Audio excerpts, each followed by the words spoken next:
Hi everyone, I'm Benjamin, and welcome to my book club. And I have a confession to make.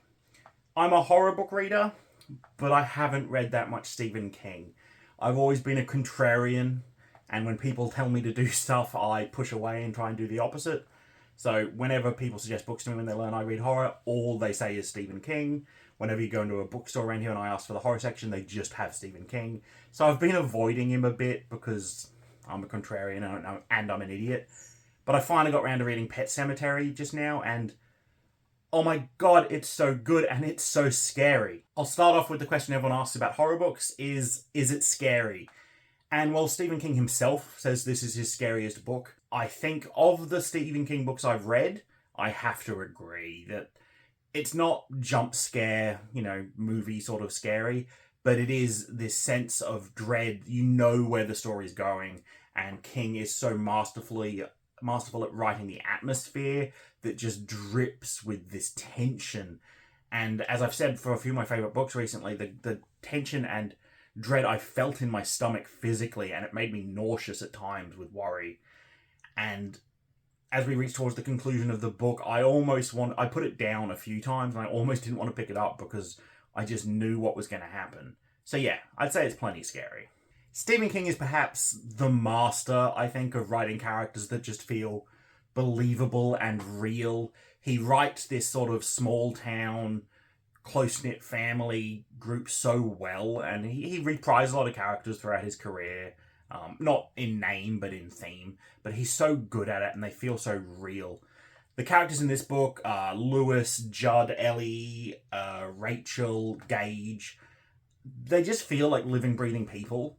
They feel like the sort of people that you could just meet on the street. They don't have missing pieces. They don't have like the idiosyncrasies that some characters on the page can display. They just feel real. And it's this like living quality of the characters that makes the dread and the tension so palpable and so thick in this book.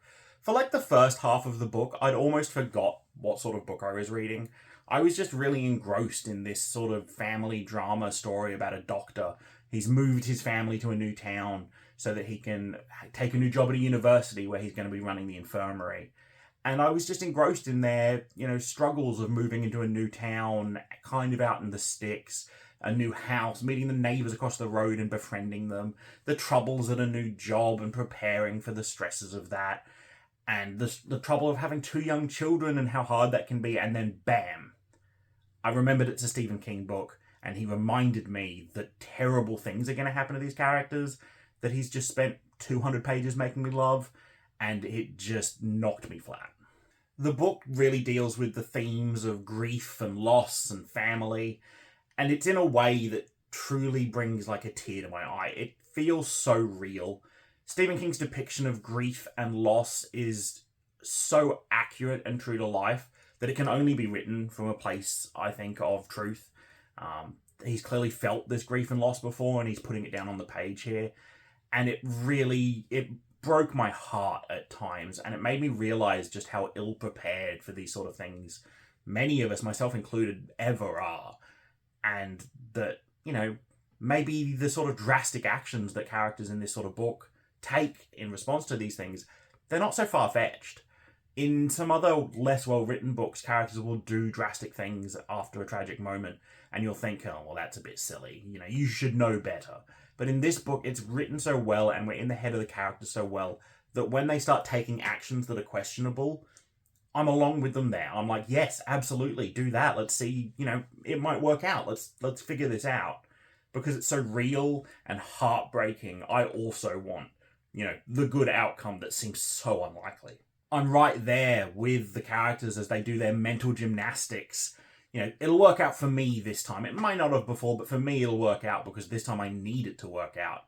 And I needed it to work out too because I also needed my heartache to be soothed and the dread I was feeling to go away and for things to just work out. There is really no direct antagonist in this book. There's no vampire in the old mansion on the hill, no clown in the sewers with his scary balloons.